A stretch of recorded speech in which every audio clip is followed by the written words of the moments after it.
محترمہ ڈاکٹر فرحت ہاشمی صاحبہ نے مندرجہ ذیل کتب حدیث کے حوالے سے فرقوں میں بٹنے کی بجائے سنت صلی اللہ علیہ وسلم اور صحابہ کی زندگی اپنانے کی تلقین کی، جس پر میرا مندرجہ ذیل تبصرہ افادہ عام کے لیے نشر مقرر کیا جاتا ہے۔ جزاک کا ملا احسن الجزا۔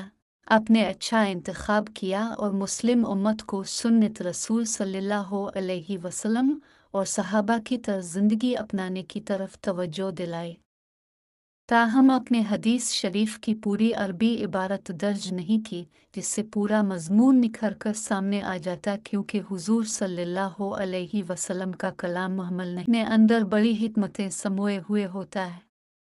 اب صلی اللہ علیہ وسلم نے فرمایا وَهُ الجماعت، کہ وہ ایک جماعت ہوگی، جیسے امام کے بغیر نماز بھی جماعت نہیں کہلا سکتی، خلیفہ راشد کے بغیر بھی جماعت کا کوئی تصور نہیں۔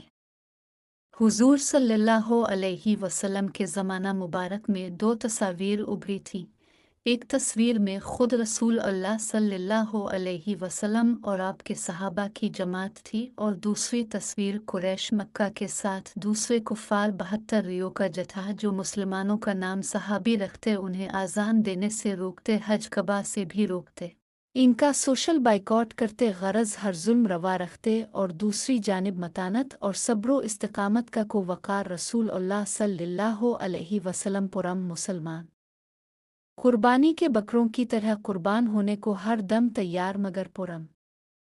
سوچئے اور غور کیجئے، آج بھی ہو بہو وہی دو تصاویر ابھری ہیں کہیں۔ آج جماعت احمدیہ مسلم قادیانی وہ مسلمانوں کی جماعت ہے جن نے خلافت راشدہ کا نظام علی منہاج نبوت قائم ہو چکا۔ حضرت مرزا مسرور احمد عید اللہ تعالیٰ بی نصر العزیز ان کے 5ویں خلیفہ راشد ہے۔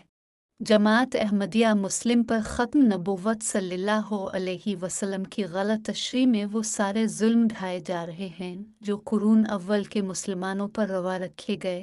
اتنی کامل مشابہت ہے کہ شاید ذرہ برابر بھی فرق نہ ہو۔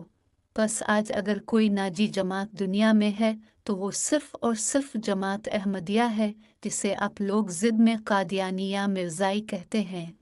امت واحدہ انہی کے ذریعے قائم ہوگی انشاءاللہ تعالی۔ دیر نہ کیجیے، ناجی جماعت میں داخل ہو جائے، اللہ آپ کو اس کی توفیق بخشے، آمین۔ ڈاکٹر فرحت ہاشمی۔